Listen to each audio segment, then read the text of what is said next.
নদীমাতৃক দেশ বাংলাদেশের ৬৪টা জেলার ভিতরে আমাদের জেলাতেই রয়েছে ১৬টি নদী।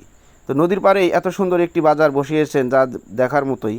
তো চরের মানুষজন যেন সহজে তাদের কাছে মাল বিক্রি করতে পারে কষ্ট না করে, তাই কিন্তু নদীর পাড়ে দেখুন এই যে কামার কিন্তু ব্যস্ত সময় পার করতে আছে, সামনেই লেগে যাবে কাটামারি।